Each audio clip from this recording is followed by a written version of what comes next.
Party തലത്തിലും UDF തലത്തിലും ഇതേ സംബന്ധിച്ച് ചർച്ച നടത്തുകയായിരുന്നു അഭികാമ്യമായിട്ടുള്ളത്.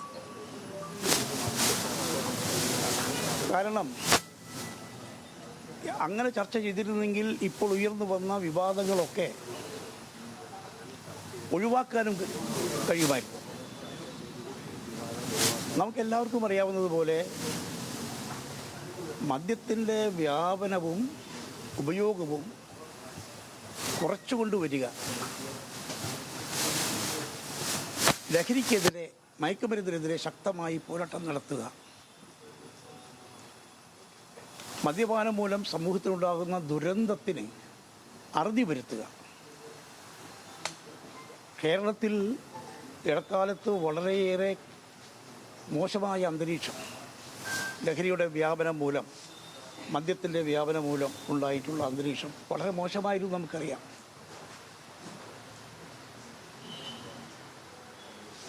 പിണറായി വിജയൻ സർക്കാർ നിലനിന്ന കാലത്ത് മദ്യം വ്യാപകമായി മുന്നോട്ട് നീക്കി, മദ്യവ്യാപനം ശക്തിപ്പെടുത്തി. കേവലം 29 ബാർ മാത്രമുണ്ടായിരുന്നത് 1000-ഓളം കടന്നു. കൃത്യമായി എത്ര ബാറുണ്ടെന്ന് ഇനിയെങ്കിലും പുറത്ത് വരേണ്ടിയിരിക്കുന്നു. കാരണം ഇത് സംബന്ധിച്ചുള്ള വിശദമായ പ്രഖ്യാപനങ്ങളൊന്നും, പുതിയ ബാർ അനുവദിക്കുന്നതൊന്നും പുറത്ത് വരാറില്ല.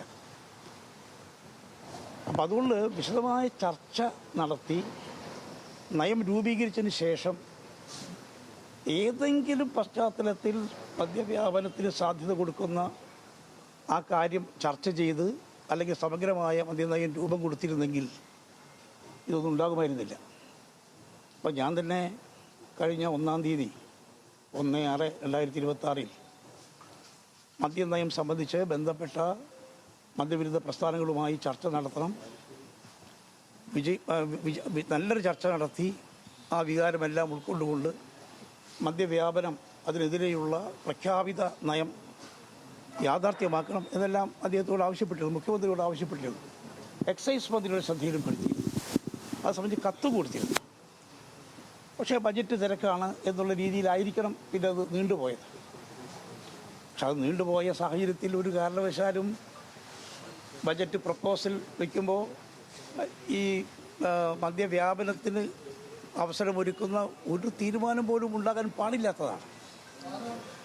അതുകൊണ്ട് ഇത്രയേറെ വിവാദപരമായ തീരുമാനം എനിക്ക് തോന്നുന്നു ഈ വിഷയത്തിൽ കേരളത്തിലെ സാമൂഹ്യ രംഗത്തുള്ള, രാഷ്ട്രീയ രംഗത്തുള്ള ചില ഒറ്റപ്പെട്ട ശക്തികളൊഴികെ ബാക്കി വ്യാപകമായി ഈ ബജറ്റ് പ്രപ്പോസലിനെതിരെ രംഗത്ത് വരികയുണ്ടായി.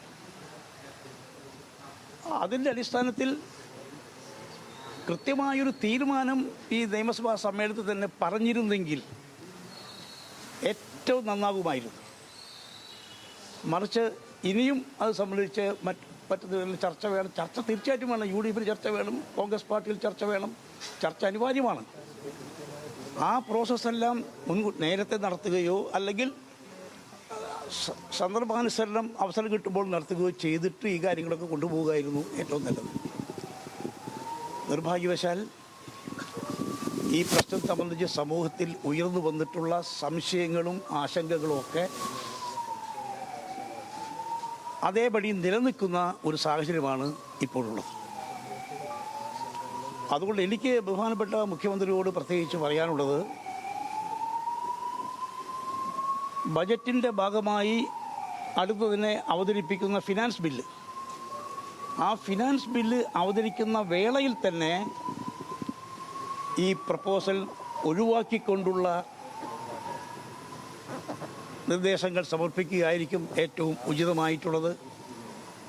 അതാണ് അതിൻ്റെ ഏറ്റവും നല്ല രീതി എന്നാണ് എൻ്റെ ഉറച്ച വിശ്വാസം.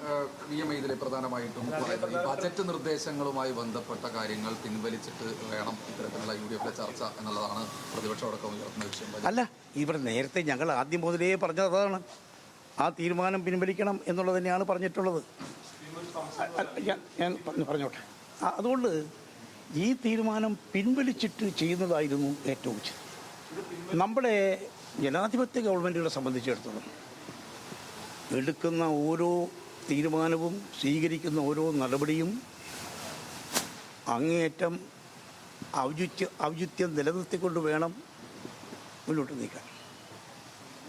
സർക്കാരിൻ്റെ വിശ്വാസ്യതയ്ക്ക് മങ്ങലേൽക്കുന്ന ഒരു തീരുമാനം പോലും ഉണ്ടാകാൻ പാടില്ല. സന്ദർഭവശാൽ ഒരു കാര്യം കൂടെ പറയട്ടെ, കേരളത്തെ സംബന്ധിച്ചിടത്തോളം ഈ ഗവൺമെൻറ്റിനെ പോലെ ഇത്രയേറെ ജനപിന്തുണ നിലവിൽ വന്ന ഗവൺമെൻറ്റുകൾ വളരെ വിരളമാണ്. അതുകൊണ്ടൊരു മാതൃകാ ഗവൺമെൻറ്റായി ഇത് പ്രവർത്തിക്കണമെന്നാണ് ഞങ്ങളെപ്പോലുള്ള ആളുകൾ ആഗ്രഹിക്കുന്നത്. അതുകൊണ്ട് ഓരോ തീരുമാനം സുതാര്യത നിലനിർത്തി നേരെ ചൊവ്വേ കാര്യങ്ങൾ ജനങ്ങൾ തുറന്നു പറഞ്ഞ് ഒരു കാരണവശാലും പിൻവാതിൽ നടപടികളില്ലാതെ ഈ കാര്യങ്ങളൊക്കെ മുന്നോട്ട് നീക്കേണ്ടിയിരുന്നു. അതാണ് ഏറ്റവും ഉചിതമായിട്ടുള്ളത്. ഇനിയെങ്കിലും എനിക്ക് പ്രത്യേകിച്ച് പറയാനുള്ളത്, ഫിനാൻസ് ബില്ല് അവതരിപ്പിക്കുന്ന ഘട്ടത്തിൽ ഇത് ഒഴിവാക്കിക്കൊണ്ട് നടപടി സ്വീകരിച്ച് സഭയിൽ അവതരിപ്പിച്ചുകൊണ്ട് മുന്നോട്ട് നീങ്ങുകയാണ് ഏറ്റവും ഉചിതം. ഇനി അതിന് വൈകരുത് എന്നാണ് എൻ്റെ വിനീതമായ അഭിപ്രായം.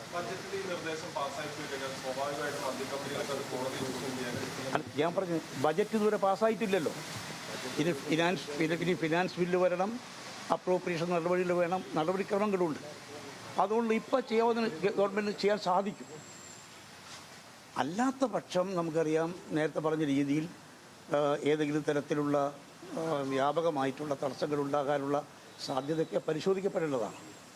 അപ്പോൾ അതുകൊണ്ട് ഈ കാര്യത്തിൽ എനിക്ക് പറയാനുള്ളത്, നമ്മുടെ തെരഞ്ഞെടുപ്പ് മാനിഫെസ്റ്റോയിൽ പറയുന്ന, അതായത് സമൂഹത്തിന് വിപൽക്കരമായി മാറിക്കൊണ്ടിരിക്കുന്ന മദ്യത്തിൻ്റെയും മയക്കുമരുന്നിൻ്റെയും ആപൽക്കരമായ വ്യാപനം, അതിൽ നിന്നും കേരളത്തെ മുക്തമാക്കുന്നതിന് കഴിയാവുന്ന രീതിയിൽ കർമ്മ പദ്ധതികളും നയങ്ങളും ആവിഷ്കരിക്കും എന്ന് ജനങ്ങൾക്ക് നൽകിയ ഉറപ്പാണ്.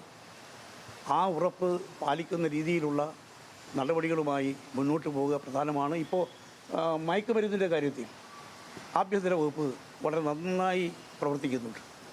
ഞാൻ ആ കാര്യത്തിൽ ബഹുമാനപ്പെട്ട ആഭ്യന്തര വകുപ്പ് മന്ത്രിയെയും കേരള പോലീസിനെയും അഭിനന്ദിക്കുകയാണ്. കാരണം ആ രീതിയിൽ തന്നെ എക്സൈസ് വകുപ്പിന് ഉത്തരവാദിത്തമുണ്ട്. ഈ പ്രശ്നമെന്ന് പറയുന്നത് മദ്യവ്യാപനം, മയക്കുമരുന്ന് വ്യാപനമൊക്കെ, അതിൽ നിന്ന് കേരളത്തെ മോചിപ്പിക്കണമെങ്കിൽ ഗവൺമെൻറ്റിൻ്റെ എല്ലാ വകുപ്പുകളും ഒരുമിച്ച് നിന്ന് പ്രവർത്തിക്കണം. എക്സൈസ് വകുപ്പ്, ആരോഗ്യ വകുപ്പ്, അതുപോലെ തന്നെ നമ്മുടെ എക്സൈസും ആരോഗ്യ വകുപ്പും ആഭ്യന്തര വകുപ്പും വിദ്യാഭ്യാസ വകുപ്പ്, അതുപോലെ ലോക്കൽ അഡ്മിനിസ്ട്രേഷൻ വകുപ്പ്, ഇവരെല്ലാവരും കൂടി യോജിച്ചുകൊണ്ട് സ്കൂളുകൾ, കോളേജുകൾ, പഞ്ചായത്ത് തലങ്ങളിൽ, നഗരസഭാ തലങ്ങളിലൊക്കെ ലഹരി വിരുദ്ധ പ്രസ്ഥാനങ്ങൾ സജ്ജീകരിച്ചുകൊണ്ട് മുന്നോട്ട് പോകണം. കുട്ടികൾ, ഒരു കുട്ടി പോലും ഇതിലേക്ക് കടന്നു വരാൻ സാധിക്കാത്ത രീതിയിൽ സമൂഹം ഒറ്റക്കെട്ടായി പ്രവർത്തിക്കുക എന്നുള്ളത് പ്രധാനപ്പെട്ടതാണ്. ലഹരി മരുന്നിനെതിരെയുള്ള ശക്തമായ ശ്രമം നടക്കുന്നുണ്ട്. ലഹരി എന്ന് പറയുമ്പോൾ മദ്യത്തെ ഒഴിവാക്കിക്കൊണ്ടൊരു ലഹരിയില്ല. മദ്യവും മയക്കുമരുന്നൊക്കെ ഒരേ ഗണത്തിൽപ്പെടുന്നതാണ്. ഏതാണ് കൂടുതൽ ആപൽക്കരം? നമുക്കറിയാം, മദ്യപാനം മൂലവും അച്ഛനെ കൊല്ലുന്ന മക്കൾ, മക്കളെ കൊല്ലുന്ന അച്ഛൻ, അമ്മയെ കൊല്ലുന്ന മകൻ, എത്രയോ ക്രിമിനൽ കുറ്റങ്ങൾ വ്യാപകമായതിൻ്റെ ഒരു പ്രധാന കാരണം ഈ ലഹരി വ്യാപനമാണ്, മദ്യത്തിൻ്റെയും മയക്കുമരുന്നിൻ്റെയും വ്യാപനമാണെന്ന കാര്യത്തിൽ യാതൊരു സംശയമില്ല. അതുകൊണ്ട് മയക്കുമരുന്നിനെതിരെ പോരാട്ടം ശക്തിപ്പെടുത്തി മുന്നോട്ട് കൊണ്ടുപോകും. കോൺഗ്രസ് നേതാവ് വി എം സുധീരൻ വിശദമായി സംസാരിക്കുകയാണ്. ഇന്നലെ മുഖ്യമന്ത്രി വി ഡി സതീശൻ്റെ നിയമസഭയിലെ വിശദീകരണത്തിന് ശേഷവും മദ്യ നികുതി ഉയർത്തിയതുമായി ബന്ധപ്പെട്ട വിവാദങ്ങൾ അവസാനിക്കുന്നില്ല എന്നതിൻ്റെ നല്ല തെളിവുകളായ 2 വാർത്താ സമ്മേളനങ്ങളാണ് നമ്മളിപ്പോൾ കണ്ടത്. അല്പം